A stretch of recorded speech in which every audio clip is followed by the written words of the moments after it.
রাসূল জানতেন না কাফেররা যে চক্রান্ত করছে।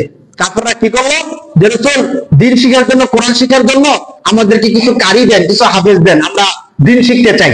এমন এলাকার মধ্যে অনেক লোক আপনার দিন মানে তারা কোরআন হাদিস জানে না, আপনি কিছু সাহাবী দেন, তারা কোরআন হাদিস শিখাবে।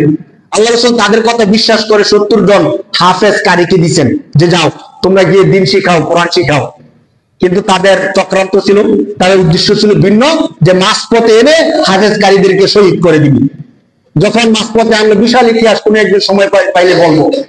মাঝপথে এনে তাদেরকে যখন হত্যা করার জন্য ধরলো, তাদের মধ্যে অনেককে শহীদ করে দেওয়া হলো।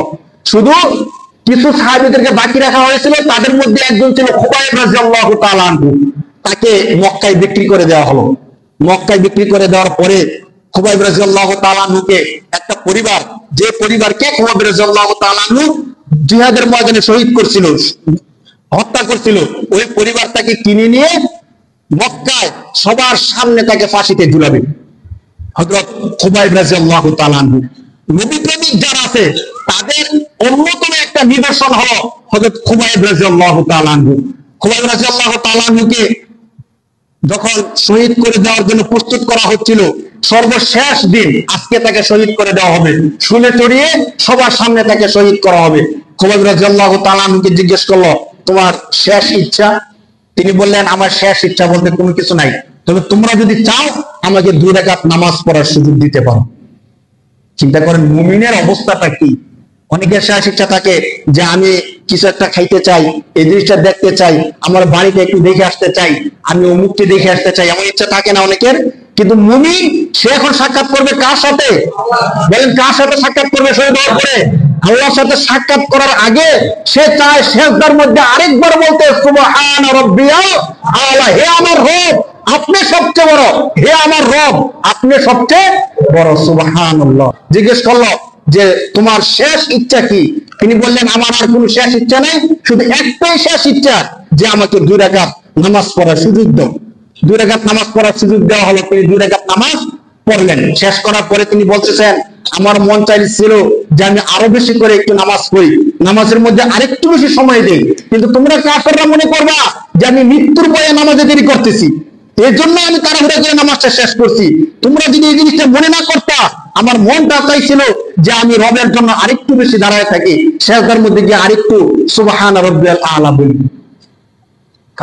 খুবাইব রাদিয়াল্লাহু তাআলা আনহু যখন কাফেররা দেখলো যে তিনি মরার জন্য পুরো প্রস্তুত, তারা ভাবছে কোন ভাই বলবে যে আমাকে ক্ষমা করে দাও, আমাকে ছেড়ে দাও, আমি তো তোমাদেরকে কিছু করি না, এই সেই।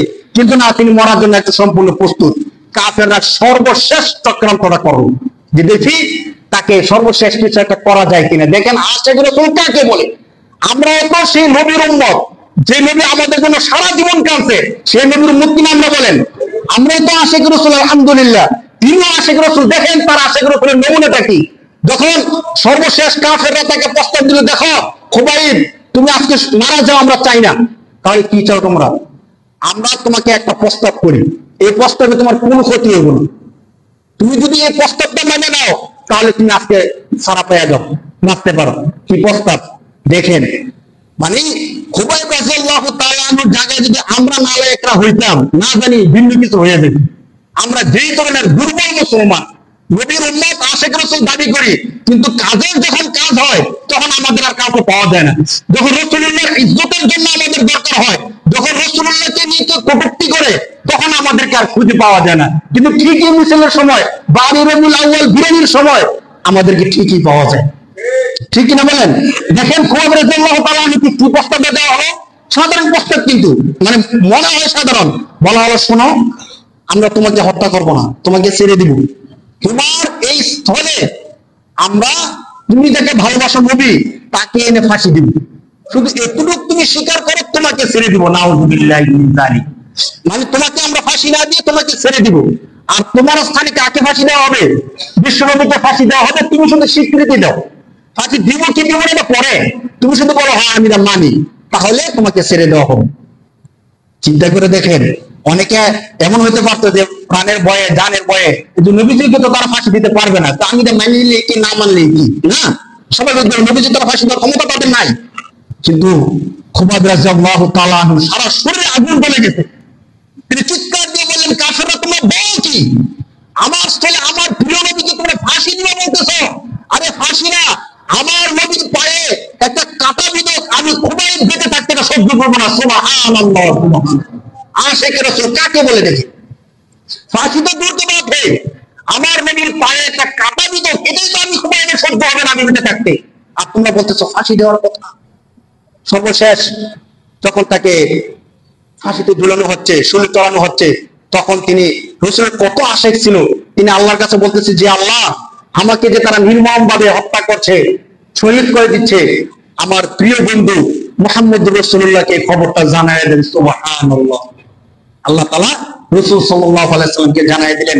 রাসূল মদিনা থেকে সাহাবাদেরকে বলতেছে, সাহাবারা শোনো, আমার প্রিয় সাহাবী খুবাইবকে কাফেররা নির্মম ভাবে শহীদ করে দিচ্ছে। আল্লাহ রাসূল জানতে পারলেন, সাহাবাদেরকে জানাইলেন। চিন্তা করে দেখেন, আজকে তারাও তো মুসলমান ছিল, রসুলের সহযোগী সাহাবী ছিল, আশিকে রসুল ছিল, প্রিয় নবীকে জীবন থেকে ভালোবাসতো। আমরা কি দাবি করি না যে আমরা রসুলকে জীবন থেকে বেশি ভালোবাসি? দাবি না, আপনি 100% বলতে হবে যে 100% থেকে 100% আমার জীবন থেকে, আমার সম্পদ থেকে, আমার সন্তান থেকে আমি সবচেয়ে বেশি কাকে ভালোবাসি? রসুলকে ভালোবাসি। সবচেয়ে বেশি কাকে ভালোবাসি? কেন বলতে হবে? বুখারী শরীফের হাদিস, রাসূল সাল্লাল্লাহু আলাইহি সাল্লাম বলেন, লা ইউমিনু আহাদুকুম হাত্তা আকুনা হাব্বা ইলাইহি মিন ওয়ালিদিহি ওয়া ওয়ালাদিহি ওয়ান নাসি আজমাইন। বুখারী শরীফের হাদিস। রাসূলুল্লাহ বলেন, তোমাদের মধ্যে ততক্ষণ পর্যন্ত কোনো ব্যক্তি মুমিন হতে পারবে না যতক্ষণ পর্যন্ত সে ব্যক্তি তার নিজের জীবন থেকে, সম্পদ থেকে, সন্তান থেকে আমি নবীকে বেশি ভালো না বাসবে। সুবহানাল্লাহ।